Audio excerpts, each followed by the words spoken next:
E aí pessoal, sejam bem-vindos ao vídeo onde Karens acham que tem direitos sobre outras pessoas.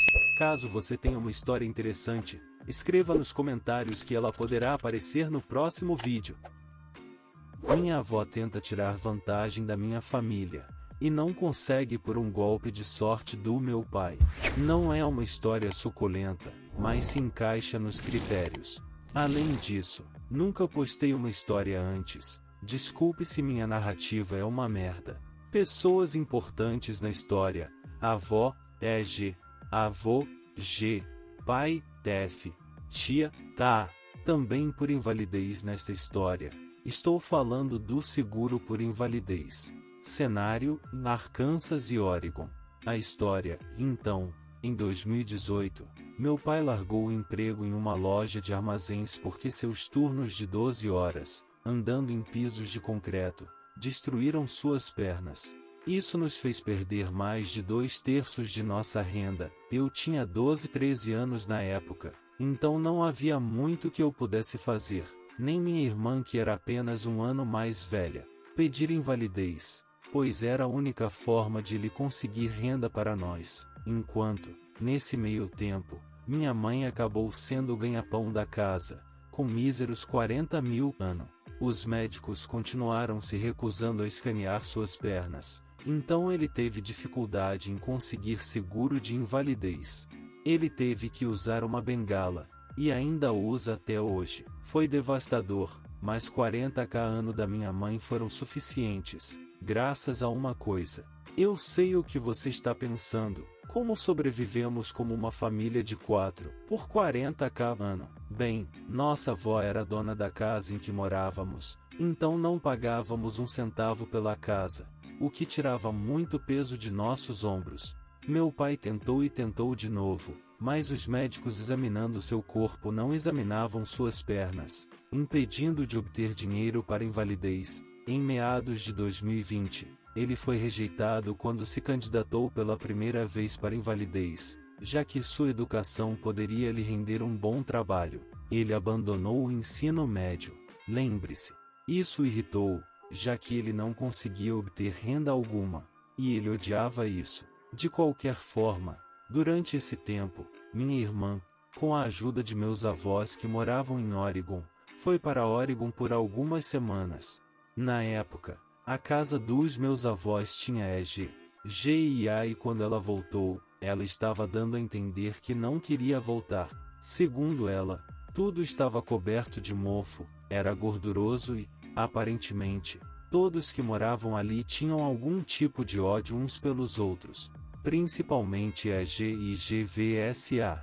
A IG fumavam, então a EG já tinha nojo deles, mas ela não queria fazer uma cena. Então ela ficou quieta. Meados de 2021, e minha avó deixou bem claro que planejava se mudar, dizendo que no final de 2022, então tínhamos tempo suficiente pela frente para conseguir uma casa própria.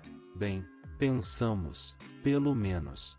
Após ouvir isso, meu pai, que tinha que andar com uma bengala, infelizmente teve que reformar a casa, com a ajuda de todos, mas como ele tinha mais conhecimento e habilidade, praticamente fez a maioria do trabalho. Isso deixou-o absolutamente destruído e ele conseguiu substituir um piso de ladrilho, uma parede externa inteira, uma cerca bastante grande e um isolamento no teto. Fiz o máximo que pude, mas tentei ajudar no mínimo. Lembra quando eu disse que minha avó era a dona da casa em que morávamos? Bem, ela decidiu que em meados de abril, enquanto ainda estávamos trabalhando em alguma merda, com um aviso de 3 semanas, que ela estava se mudando de Oregon, e é melhor que tudo desapareça.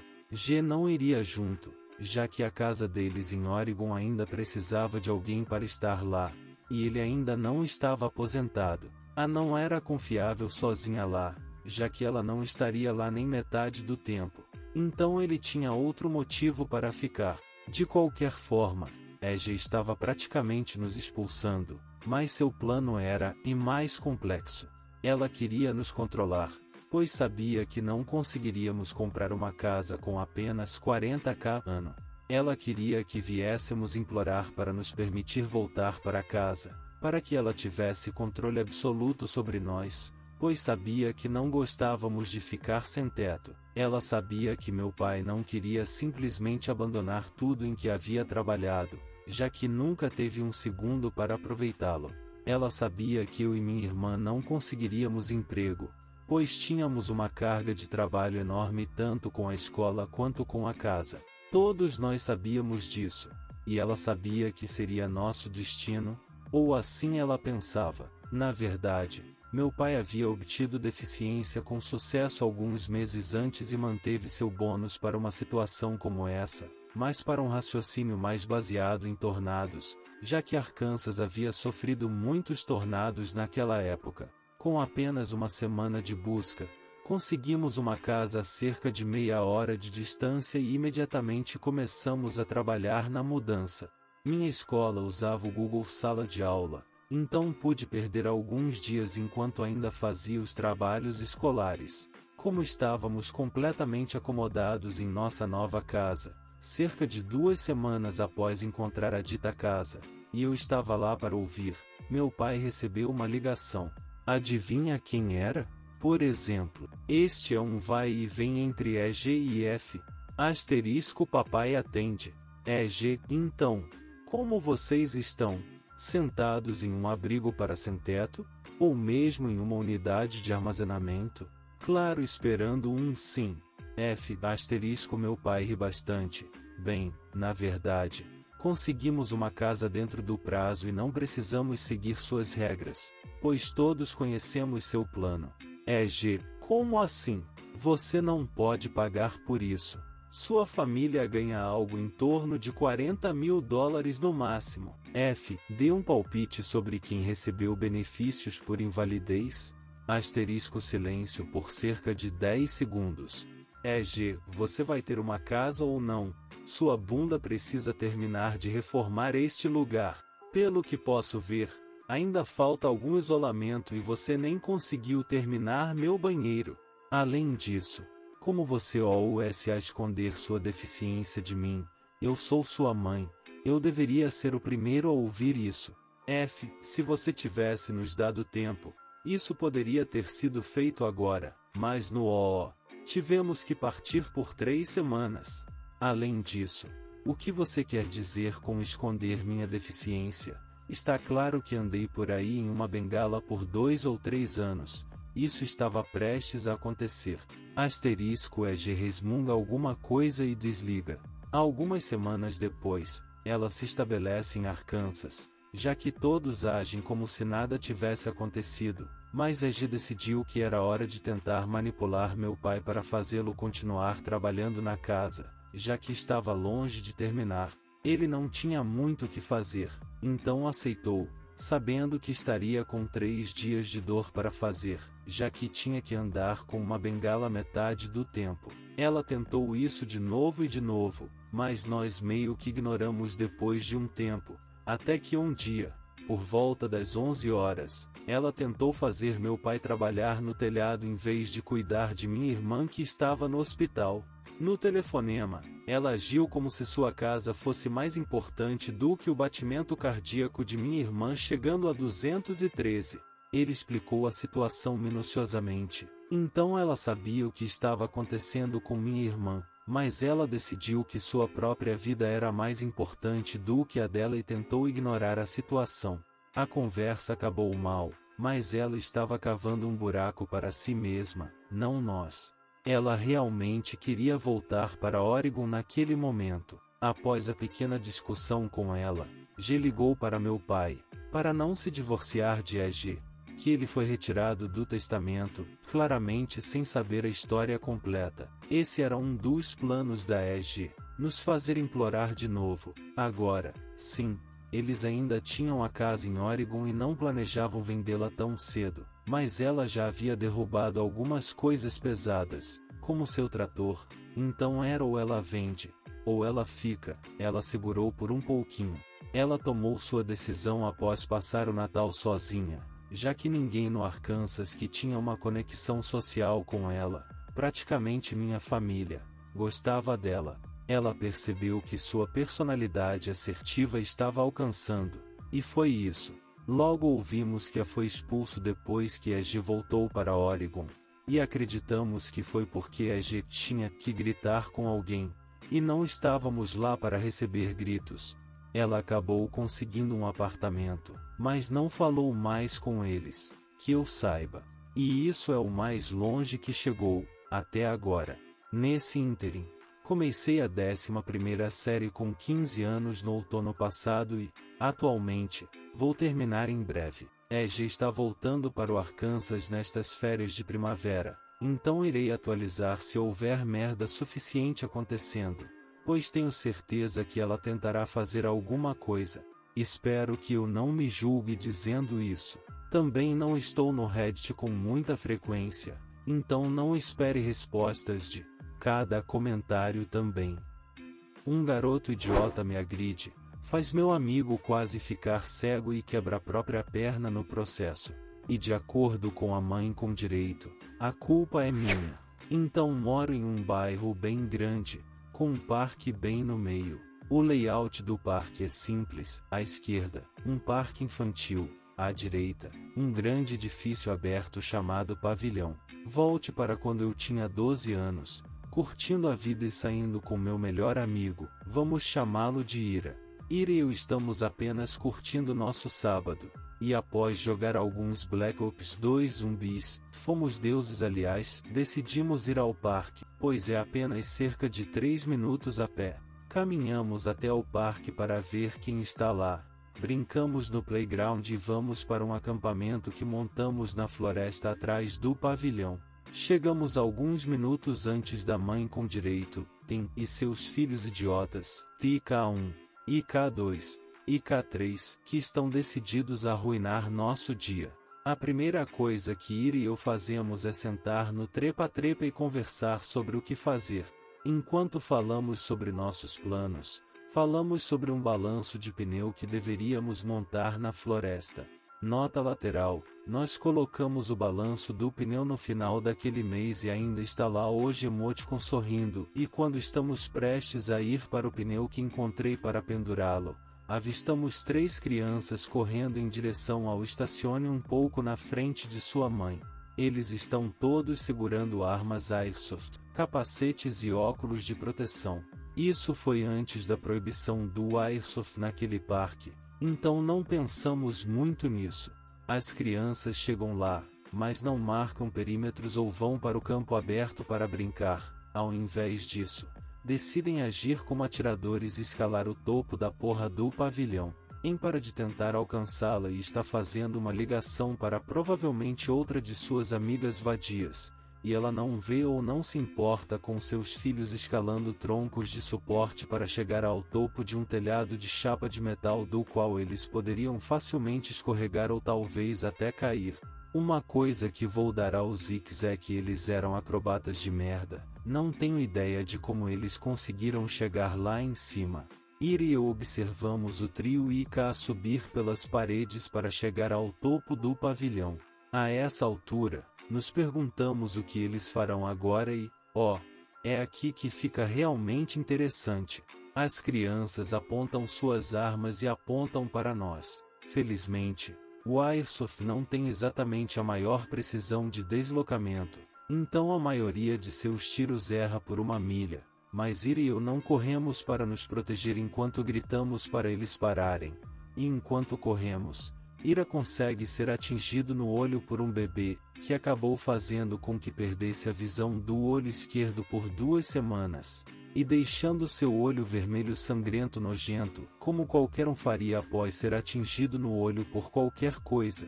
Ele grita de dor. Os IK ainda não veem nada de errado com o que estão fazendo. Então vão recarregar. IK1 recarrega e continua atirando. IK2 recarrega, mas presumimos que ele viu Ira. E IK3 perde o controle enquanto pega seus projéteis de reserva, fazendo cair do telhado e quebrou a perna. IK1 e 2 não têm ideia de como descer. Tudo o que eles podem fazer é ouvir o grito de gelar o sangue que IK3 solta, que de alguma forma rompe o crânio denso de Jean e faz com que ela atropele. Ela vê seus 2 filhos no telhado do pavilhão, um no chão gritando. Ira cobrindo o olho que está pingando sangue em suas mãos. E a primeira coisa que faz é vir até mim e perguntar: o que diabos você fez com meus filhos? Estou tão surpreso com isso que meu discurso é ininteligível, não consigo entender as palavras para dizer. Então ela corre para IK3 e diz algo como: baby, o que eles fizeram com você? E esse merdinha tem a audácia de responder: estávamos subindo no grande prédio vermelho e aquelas crianças começaram a atirar pedras em nós. Então atiramos neles com nossas armas, mas uma me acertou e eu caí. Em resposta a isso, Ira disse entre seus gritos: com licença, que porra é essa? E com aquela tempestade de volta para nós com pura raiva em seus olhos e diz seus mergulhos, ela me dá um soco e empurra Ira para o chão. Ele bate a cabeça no concreto e com toda a dor que ele já estava sentindo, ele desmaia. Vem pegar minha camisa e dizer: estou ligando para a porra da polícia e seus pais vão pagar pelas lesões do meu bebê. Estou tão farto de suas merdas que dou um tapa nas costas dela e grito: seus filhos idiotas subiram em cima do próprio pavilhão, atirou no óleo do meu amigo e quebrou a própria perna, e estou chamando a polícia e deixando você acusado por assalto. Ela fica brava, mas decide cuidar dos filhos. Então, como a forte de 12 anos que sou, arrasto Ira desmaiado para nosso esconderijo, onde esperamos por minha mãe. Mamãe nos pega e Ira recobra a consciência a caminho do hospital. Conto a mamãe o que aconteceu e ela acredita em mim com base no olho de Ira. Os pais de Ira vão ao hospital e o tratam. Na sala de espera, conto a minha mãe a história que as crianças inventaram, com medo de que a polícia acredite nelas. Mamãe me lembra das câmeras do parque, o que significa que eles poderão ver e ouvir tudo o que aconteceu. Mais alguns minutos se passam, ainda na sala de espera, quando de repente a porta se abre e a própria cadela entra com IK3. Eu tento evitar contato visual, mas ela ainda me vê. Ela imediatamente começa a gritar novamente, mas a mãe intervém e grita de volta. Vou ao banheiro até a gritaria parar, volto para a sala de espera e minha mãe ainda está lá, vermelha como um tomate, mas sem. Então decidimos sair e envolver a polícia. Uma semana depois, a filmagem do incidente foi recuperada, provando minha inocência e tornando inculpado de vários relatos de agressão e abuso infantil. Ira recupera a visão após uma cirurgia e uma semana de tapa-olho. Avanço rápido para agora. Estou no ensino médio. IK1 e 2 são veteranos. Eles me intimidam diariamente. Legal. Moral da história. E foda-se. Insano. Quem decide que ele é a polícia de estacionamento? Ok. Então eu tinha esquecido completamente que isso ocorreu até ler as postagens aqui. Vou fornecer detalhes muito específicos sobre locais, etc. Porque não moro perto do local agora e 2, acho que será interessante ver se mais alguém teve experiência com essa noise ou testemunhou isso acontecer. Eu e minha esposa moramos em Ballantine, no extremo sul de Charlotte, de 2018 a 2020. Alugamos um apartamento muito perto de uma mercearia Harris Theatre, como a uma curta distância. Havia uma via pública que passa ao lado do HT e entra no complexo. Esta é uma rua pública normal com sinais de não proibido estacionar, por ser uma rua secundária. Honestamente não é muito larga. Estreito o suficiente para que, quando as pessoas estacionam ao lado, você tenha que se mover ao passar. Agora, como esta é uma pequena rua residencial que leva a um complexo de apartamentos, ela não tem tráfego intenso. Alguém na vizinhança geral decidiu que, apesar do estacionamento ser permitido, eles simplesmente não aceitavam isso. Então eles começaram a vandalizar os veículos de maneira menor. Sabonete e creme de barbear. Vandalismo corrigível na lavagem de carros, mas ainda um pé no saco de lidar. Então, um dia eu vou conhecer esse King pessoalmente. Coloquei o pessoalmente entre aspas porque, embora ambos nos víssemos, nunca nos falamos. Quem para ao meu lado e buzina. Eu abaixo minha janela e digo oi. Ele não é educado. Haha.